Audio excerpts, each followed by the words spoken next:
Basically मी माझी सुरुवातीला ओळख करून देतो की माझं पूर्ण नाव श्री धर्मराज गोपाळराव मोरे. मूळ मी नाशिक जिल्ह्यातील सटाणा तालुक्यातील चौंदाणे या गावचा आहे.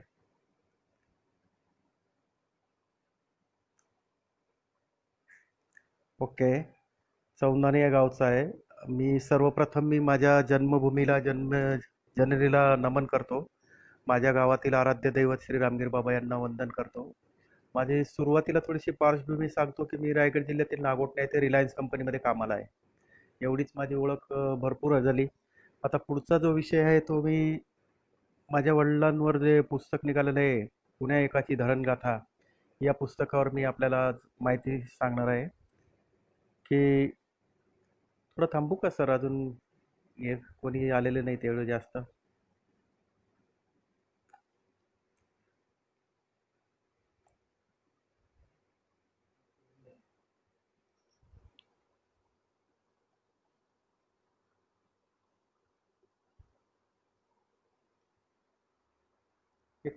5 मिनिट थांबूया सर.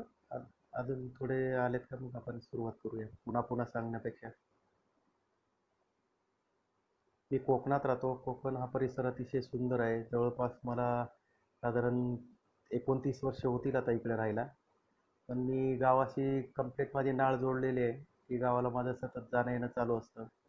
आणि शेती हा विषय माझा आवडीचा असल्याने शेती पण करतो मी. पूर्ण कुटुंबाची जबाबदारी आहे.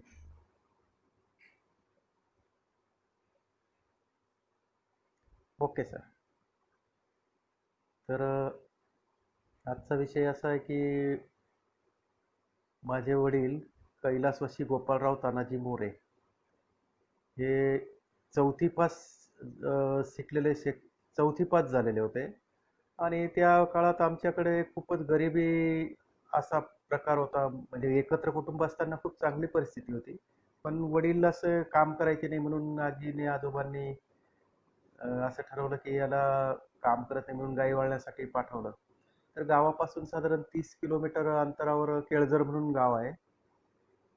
त्या एरियात गाई वळायला पाठवलं. तर यांचं लक्ष नसायचंच कधी. तर त्यांच्या डोक्यात वेगळ्या वेगळ्या कल्पना यायला लागल्या.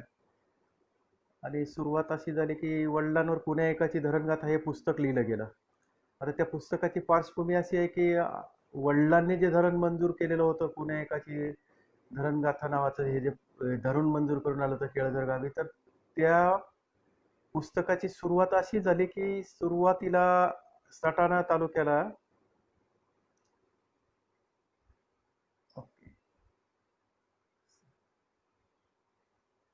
मी सामाजिक क्षेत्राशी असं जोडलेलं आहे की अमरावती येथील आपले IAS मिशनला असं की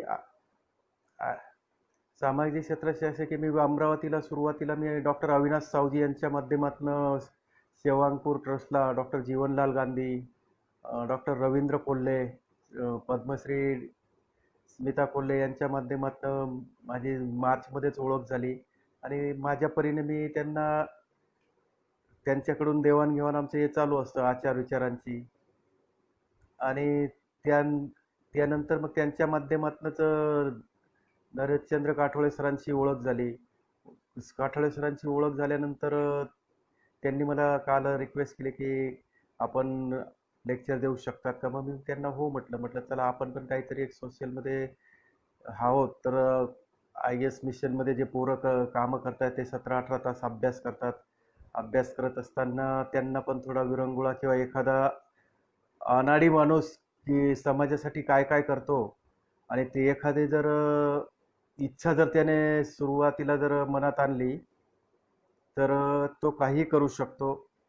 हे एक उदाहरण माझ्या वडिलांच्या माध्यमातून आमच्या घराण्यातच तयार झालेलं आहे आणि हे मुलांसाठी अतिशय प्रेरणादायक उदाहरण आहे. दुसरं असं की ओके.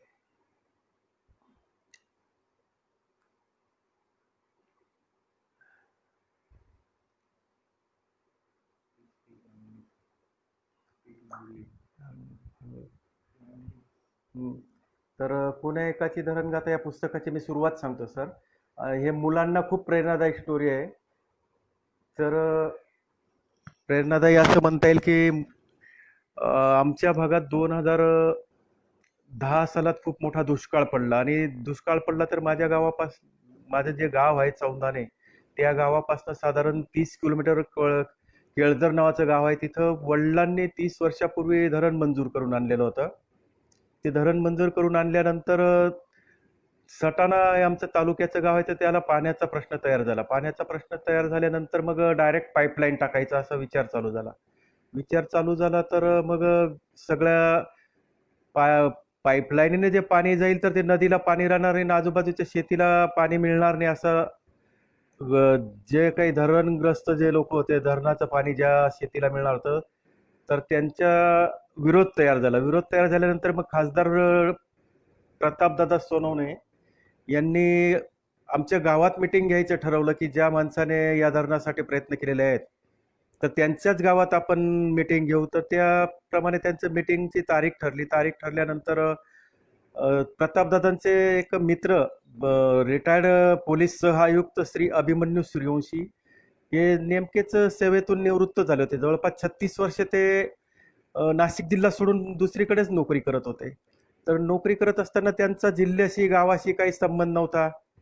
तर त्यांनी सांगितलं की चला जाऊया, काय परिस्थिती आहे, काय नक्की काय प्रकरण आहे ते बघूया. तर मग आमच्या गावात मीटिंग चालू झाली. तर त्याच्यात पाणी द्यायचं नाही द्यायचं असं झाल्यानंतर मग शेवटी एक आमचेच भाऊकीतले आहेत की निंबा सोनू मोरे म्हणून, की त्यांनी सुरुवात केली की ज्या माणसाने धरण मंजूर करून आणलं की त्याच्या शेताला पाणी नाही आणि हे चाललेत दुसऱ्याला पाणी द्यायला म्हणे.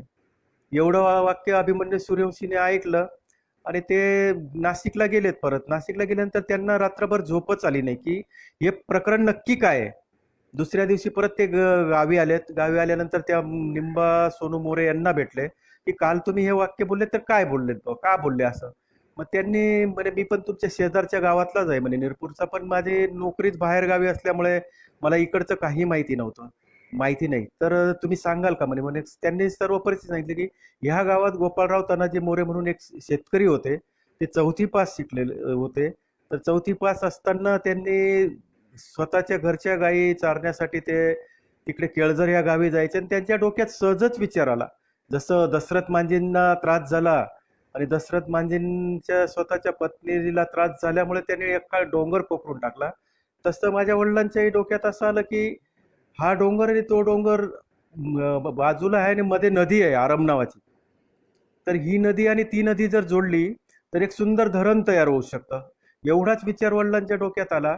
डोक्यात आल्यानंतर त्यांनी जो पाठपुरावा करायला सुरुवात केली, तर सुरुवातीला लोकांनी त्यांना वेड्यात काढलं की ही व्यक्ती म्हणजे वेळ लागल्यासारखंच आहे. अगदी घरच्यांपासून सगळ्यांनी तशीच सुरुवात केली की वेडा झाला असं म्हणून. पण त्यांनी त्यांचा जे मनात जे होतं ते काही सोडलं नाही. त्यानंतर मग अभिमन्यू सूर्यवंशी लेखकांचं उदाहरण देतो मी की ही इथपर्यंत वडिलांची स्टोरी झाली. नंतर मग लेखक पुन्हा गेलेत. मग त्यांनी आमचे सगळे खानदान शोधली तर आम्ही गावात आज सध्या कोणीच नाही. माझी शेती आहे, घर आहे, सगळे. पण आम्ही मोठे बंधू होते ते स्वर्गवासी झाल्यानंतर मग आई आणि बंधू स्वर्गवासी झाल्यानंतर मग भावाची मुलं पण बाहेर गावी आहेत. मी पण इकडे रायगड जिल्ह्यात नागोठण्याला आहे. तर मग ते झाल्यानंतर मग त्यांनी मला फोन केल्यानंतर म्हणे तुझ्या वडिलांबद्दल माहिती पाहिजे की तुमच्या खानदानीबद्दल सगळी माहिती पाहिजे. अशी हळूहळू माहिती मिळवत मिळवत मिळवत त्यांनी एक सुंदर पुण्या एकाची धरणगाथा हे पुस्तक लिहिलं. वडील पण चिवट होते. त्यांनी पण 20 वर्ष 25 वर्ष त्यांचा होरा सोडला नाही. तसेच अभिमन्यू सूर्यवंशी पण पोलीस खात्यातील एक आयुक्त लेवलची व्यक्ती. ती व्यक्ती पण आपल्याला माहिती आहे की पोलीस हे पुराव्याशिवाय कधीच बोलत नाही. तर त्यांनी एक एक गोष्टी बघितली पुस्तकासाठी आणि खोटं लिहून चालणार नव्हतं की ही सत्यकथा होती. सत्यकथा असल्यामुळे त्यांनी मला रात्री पहाटे त्यांना जेव्हा वाटलं तेव्हा मला उठवायचे की हे तुझं कोण, हे कसं आहे. मग तिथपर्यंत ते पुस्तक तयार झालं. पुस्तक तयार झाल्यानंतर मग आता वडिलांच्या पार्श्वभूमीकडे जातो की वडील सुरुवातीला मग त्यांनी अगदी गावातून लोकांचा पाठिंबा मिळवायला सुरुवात केली. नंतर मग घरातली आजी पण माझी वडिलांना अक्षरशः मारायला लागले की हा वेडा झाला आहे का, काय काम करणार नाही, इकडे तिकडे पळत फिरतो. मग एक एक कागद घ्यायचा, अर्ज अर्ज करायचा. पहिले सुरुवातीला तहसील कार्यालयात केला, तहसील कार्यालयावर न केल्यानंतर मग जिल्हा परिषद वगैरे असं. पण सगळे सरकारी अधिकारी सांगायचे की हे काम तुझं नाहीये, सरकारचं आहे. आम्हाला लक्षात येत नाही, तुझ्या कसं काय लक्षात येतं? असं नंतर मग वडिलांच्या त्या काळात आमदार होते मित्र, दादासाहेब बिडकर म्हणून. दादासाहेब बिडकरांना त्यांनी सांगितलं की भाऊ म्हणे इथं असं असं माझ्या डोक्यात विचार आहे म्हणे. बरोबर आहे, तुझं म्हणणं बरोबर आहे म्हणे, पण हे काम सरकारी यंत्रणेचं आहे म्हणे, आपण काय करू शकत नाही. जर सरकारी यंत्रणेला जर मन वळवण्यासाठी जर जनतेचा जर पाठिंबा जर तू आणायचा प्रयत्न केला तर मग हे काम होऊ शकतं. असं झाल्यावर मग वडिलांनी धरण परिसरात जवळजवळ 38 ते 40 गावं येणार होते. ते 40 गावातल्या लोकांना एक एक भूमिका पटवून द्यायला सुरुवात केली. आणि नंतर मग त्यांनी असे शपथ घेतले की मी जोपर्यंत धरण होत नाही तोपर्यंत मी पायात चप्पल घालणार नाही. तर चप्पल घालणार नाही म्हटलं, तेव्हापासून त्यांनी चप्पल सोडली. गोनपाटाची पिशवी असायची, बरोबर कागद असायचे, पेपर असायचे, ते घेऊन सह्या करायचे, सह्या घ्यायचे. असं करत करत सह्यांचं गाठोडं गोळा करून कुठे तहसीलदाराला दे, कुठं मग बांधकाम खात्याला जाऊ द्या, कलेक्टरला जाऊ द्या, पण रिप्लाय झिरो होता. मला आठवतं की ज्याही गावात गेले त्याही गावात ब्लॅक बोर्ड दिसला, फळा दिसला की त्याच्यावर खडू असायचे त्यांच्या पिशवीमध्ये. त्यांचं एकच होतं की केळझर धरण झालंच पाहिजे, हे लिहून यायचे तिथे. लिहून आल्यानंतर हळूहळू मग 15-15 दिवस, महिनाभर गायब व्हायला लागले की कधी त्या परिसरातल्या गावांमध्ये जायच्या, रात्री मिटिंग घ्यायच्या. लोकांना पण ते आवडायला लागले की हा माणूस करतो तसं आपल्यासाठी करतो. कारण पाहिजे तशी तेवढी शेती आमच्याकडे नव्हती की चला 200-300 एकर शेती आणि स्वतःचा फायदा करतो, असं असं तसं काहीच नव्हतं. त्यामुळे लोकांना पण हळूहळू विश्वास यायला लागला. मग हळूहळू प्रकरण पुढे पुढे सरकत गेलं. नंतर मग पुढे ग्राउंड लेवलला तर वेड्यातच काढलेलं होतं. नंतर मग ते पुढे नाशिकला गेलेत. नाशिकला त्यावेळेस कार्यकारी अभियंता म्हणून नातू साहेब होते. तर नातू साहेबांनी सांगितलं की मी बघतो, चौकशी करतो, माझ्या खालची जे टीम आहे त्यांना सांगतो आणि नक्की काय ते प्रकरण समजून घेतो. ते समजून घेतल्यानंतर त्यांना, नातू साहेबांना पॉझिटिव्ह रिझल्ट आला. पॉझिटिव्ह रिझल्ट आल्यानंतर त्यांनी सांगितलं की या जागेवर धरण होऊ शकतो. एवढाच एक शब्द वडिलांनी ऐकला आणि त्यांना एकदम हुरूप आला. हुरूप आल्यानंतर मग नातू साहेबांना सांगितलं की मी अर्ज करतो, तुम्ही पुढे प्रकरण फॉरवर्ड करा बा मंत्रालयात. तसं तर नातू साहेब बोलले की तुम्ही म्हणता गोपाळराव एवढं सोपं काम नाहीये म्हणे, की हे काम खूप अवघड आहे म्हणे, पण तरी पण मी माझ्या परीने प्रयत्न करतो म्हणे. मग ते वडिलांनी मग खूप खूप अर्ज करायला लागले. त्या काळात जवळपास आमच्या घरात 50-1,000 अर्ज होते, रिप्लाय आलेले. नंतर मग अर्ज मंत्रालयापर्यंत जायला लागलेत. नंतर मग तरी पण काही रिप्लाय येत नव्हता. विरोध तर राजकीय पक्षांचा विरोध चालू होता की हा वेडा झाला, हा आपल्याला त्रासदायक आहे सर. या काळात कुठेही सभा राहिली की पहिले वडिलांना अटक व्हायची. अटक झाली की मग ती सभा व्हायची. पण नंतर नंतर मग ते प्रकरण खूपच वाढत गेलं. त्यांनी मग एकदा तहसील कार्यालयात डायरेक्ट धमकी दिली की आता मी इथून पुढे उपोषणाला बसणार. तहसील कार्यालयात उपोषणाला बसायला सुरुवात केली तेव्हा त्यांना अटक झाली. अटक झाल्यानंतर सुद्धा त्यांची माघार हा प्रकार नव्हताच. नंतर मग कालांतराने काही दिवसानंतर आमच्या तालुक्यात एक आंबासन म्हणून गाव आहे, त्या गावाला इंदिरा गांधी येणार होत्या. इंदिरा गांधी येणार होत्या तर तिथं वडिलांनी आंदोलन करायचं ठरवलं की आपण काहीतरी आंदोलन करायचं ठरवलं. तर आंदोलनासाठी गेले तर त्यावेळेस त्यांना अटक झाली. अटक झाल्यानंतर सुटल्यानंतर मग त्यांनी पुढे मंत्रालयात उपोषणाची धमकी दिली. मुंबईला धमकी दिल्यानंतर शंकरराव चव्हाण त्यावेळेस पाटबंधारे मंत्री होते, वसंतराव नाईक मुख्यमंत्री होते. तर त्यांनी सांगितलं की हे नक्की प्रकरण काय आहे, गोपाळराव मोरेंचं प्रकरण काय आहे. मग खालच्या लेवलला चौकशी झाल्यानंतर नातूसाहेबांकडेच ते मॅटर आलं की नातूसाहेब बोलले की हा माणूस जनतेसाठी लढा देतोय म्हणे आणि तो बोलतो त्याच्यात काहीतरी तथ्य आहे. तथ्य आहे असं म्हटल्यानंतर मग नक्की प्रकरण समजून घ्या म्हणे काय आहे ते. त्याप्रमाणे सांगितलं की हे प्रकरण समजणं एवढं एकदम सोपं आहे की त्या जागेवर धरण होतं एवढं आम्हाला माहिती आहे म्हणे. त्यानंतर मग शंकरराव चव्हाणांनी वसंतराव नाईकांना हे दिला. स्थानिक आमदारांना पण विचारलं, आमदारांना पण सांगितलं की हे प्रकरण एक तर वाढवा किंवा मिटवा. मग त्याप्रमाणे थोडे दिवस वडिलांना दिलासा लागला. दिलासा आल्यानंतर आपण जिंकलो असं वाटलं की हे वाढेल असं, पण कोणी एवढा रिस्पॉन्स देत नव्हता. वेड्यात काढल्यानंतर तरी पण त्यांनी मग शेवटी नाही नाही नाही असं करत करत शेवटी त्यांनी असं ठरवलं की आता आपण उपोषणाला बसण्याशिवाय पर्याय नाही असं म्हटल्यानंतर मग डायरेक्ट दिल्लीला इंदिरा गांधींच्या कार्यालयातच पत्र द्यायला सुरुवात केली. हे खालच्या ग्राउंड लेवलला कोणीच ऐकायला तयार नसल्यामुळे मग पंतप्रधान कार्यालयाशी झालं. मग असं करत करत मॅडमकडे त्यावेळेस माननीय पंतप्रधान इंदिराजी होत्या, ती त्यांच्याकडे ते पत्र गेलं. त्यांनी सगळं समजून घेतलं की नक्की हे काय प्रकरण आहे आम्हाला सांगा. त्यावेळेस झांगरू मांगरू कांडोळे आहेत, तर ते त्यावेळेस आमच्या स्थानिक याला खासदार होते. खासदार असल्यामुळे त्यांच्याकडनं सगळं समजून घेतलं. समजून घेतल्यानंतर मग पुन्हा ते इकडे मंत्रालयात मुंबईला मॅटर आलं. मुंबईला आल्यानंतर मग मुंबईवरनं पण चौकशी झाली. नंतर मग वडिलांनी सांगितलं होतं की आम्ही दिल्लीला उपोषणाला बसू. उपोषणाला बसल्यानंतर असं सांगितल्यानंतर मग मॅडमने खासदारांमार्फत बोलून घेतलं. पण बोलवताना पण तरी पण स्थानिक प्रशासनाचा दबाव होताच की हा नक्की तिथे जाऊन काय करणार आहे.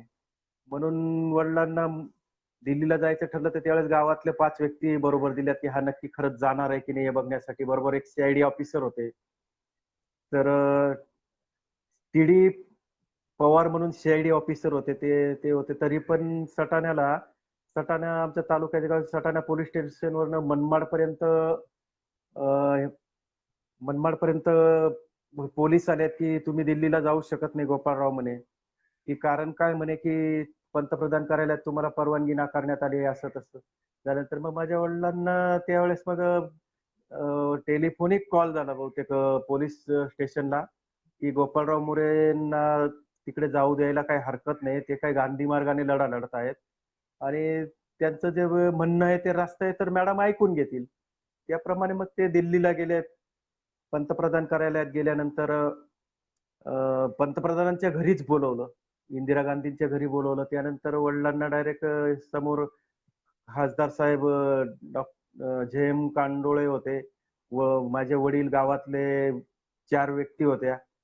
विठ्ठल रघुनाथ मोरे आणि नंतर विठ्ठल शंकर मोरे आणि अजून अजून 2 व्यक्ती होत्या की त्यांच्या समोर इंदिराजींना विचारलं की गोपाळराव म्हणे की आपलं पार्टी कोणती आहे म्हणे, आपण कुठल्या पक्षाचे आहेत. तर ते वडिलांनी सांगितलं की माझा पक्ष फक्त धरण बनणं हाच माझा पक्ष आहे म्हणे, की मी कुठल्या पार्टीचा नाही आहे म्हणे. मग त्या वाक्यामध्ये इंदिराजींना थोडा दम वाटला की ही व्यक्ती जे बोलते ते याच्यात काहीतरी दम आहे. नाही तर आजकाल कसं की स्वार्थासाठी जातात की मॅडमकडे जायला मिळतं किंवा आज पंतप्रधान साहेबांपुढे आपल्याला जायला मिळालं म्हटल्यावर काहीतरी स्वार्थ असतो. पण तसं त्यांचा काहीच नव्हता. इंदिराजींनी शेती विचारली की शेती पण माझी जी काही 5-7 एकर आहे तेवढीच आहे म्हणे, बाकी जास्त शेती नाही म्हणे. तर मग इंदिराजींना दम वाटल्यानंतर मग इंदिराजींनी काय केलं की खासदारांना विचारलं की खासदार साहेब तुम्ही एवढे वर्ष काय करत होता म्हणे, की हे काम तुमचं आहे म्हणे, की सरकारी यंत्रणेचं काम असल्यावर हा एक माणूस 20 वर्ष तब्बल लढा देतोय म्हणे, की 20 वर्षात तुमचं कोणाचंच लक्ष गेलं नाही का म्हणे. पण त्यावेळेस खासदार निरुत्तर झाले. त्या वेळातच महाराष्ट्र सीएमला फोन लावला. मॅडमने सांगितलं की वसंतराव नाईकांना फोन लावा. वसंतराव नाईकांना फोन लावला आणि त्यांना सांगितलं की आप आपका काम महाराष्ट्र में कैसा चल रहा है असं विचारलं इंदिराजींनी. तर तिकडून नाईक साहेबांनी सांगितलं की अच्छा चल रहा है बोले की एक चौंधाने ग्राम से एक गोपालराव मेरे करके एक देहाती है मेरे सामने खड़ा है और वो करीब 20 साल से एक ही मांग कर रहा है कि केलझर ग्राम में डैम बन जाए।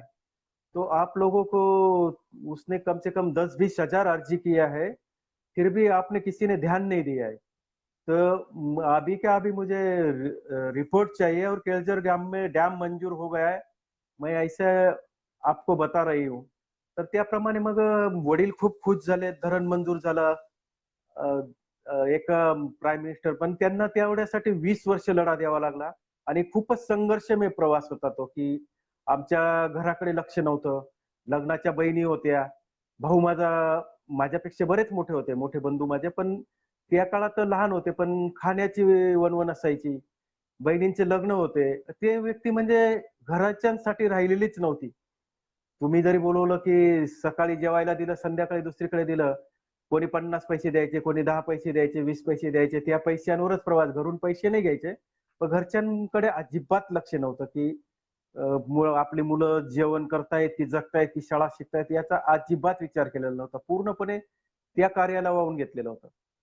तदनंतर मग धरण मंजूर झालं असं खुश झालेत. मग थोडं दिल्ली, आग्रा वगैरे इकडे फिरलेत. त्यानंतर मग परत इकडे आले तर मग परत महाराष्ट्रातलं राजकारण चालू झालं. महाराष्ट्रातलं राजकारण असं चालू झालं की त्यावेळेस मधुकरराव चौधरी जळगाव जिल्ह्यातले मातब्बर नेते होते. ते आणि शंकरराव चव्हाण चांगले मित्र होते. शंकरराव चव्हाण पाटबंधारे मंत्री होते.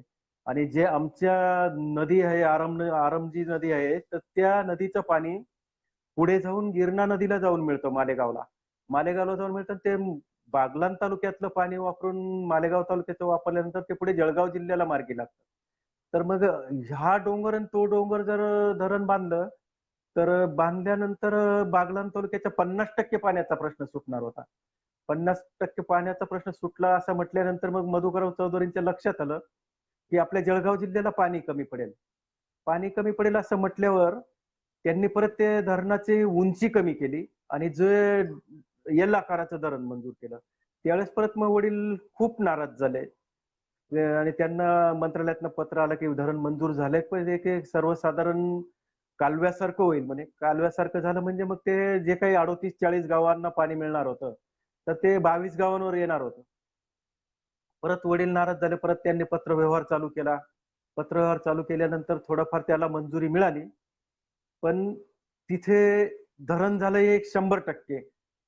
आजही ते धरण आहे. ते धरणानंतर मग ते धरणाचं बांधकाम चालू झालं. बांधकाम चालू झाल्यानंतर वडील पूर्णपणे असं घरच्या शेतात जसं काम करतात, लक्ष देतो शेतकरी एखाद्या कामामध्ये तसं ते स्वतः तिथंच राहायचे.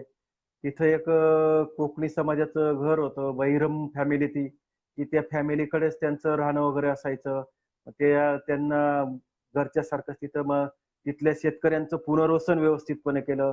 या काळात नाशिकला ओझरला एच-एल म्हणून कारखाना आला होता. एच-एल कारखान्यामध्ये तिथले विस्थापितांची 2-4 मुलं पण लावल्याचं मला माहिती आहे. असं अगदी सुव्यवस्थितपणे त्यांनी नियोजन करून सुनियोजितपणे करून ते धरण मार्गी लावलं.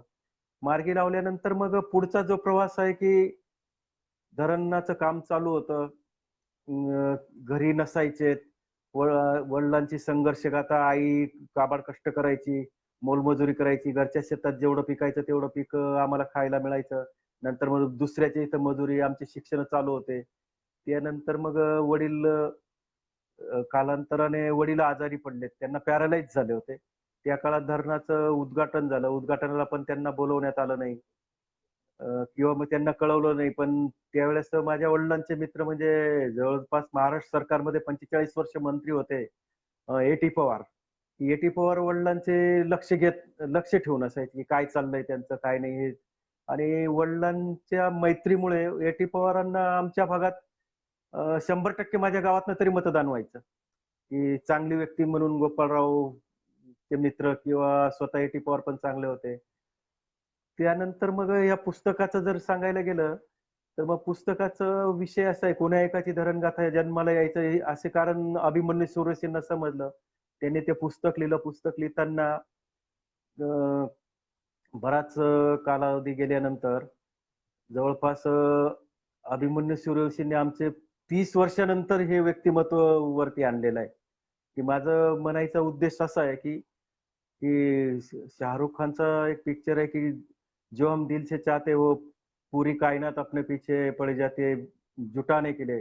तसं वडिलांचंही तसंच होतं. अभिमन्यू सूर्यवंशींनी पण एक नाशिकचं सॉरी पुण्याचं जे समकालीन प्रकाशन आहे, ते एक चांगलं नावाजलेलं त्यांच्या थ्रू हे पुस्तक आम्ही 2010 ला प्रकाशित केलं. ते सगळीकडे आम्ही प्रसारित पण केलेलं आहे. अशी अशी स्टोरी आहे वडिलांची.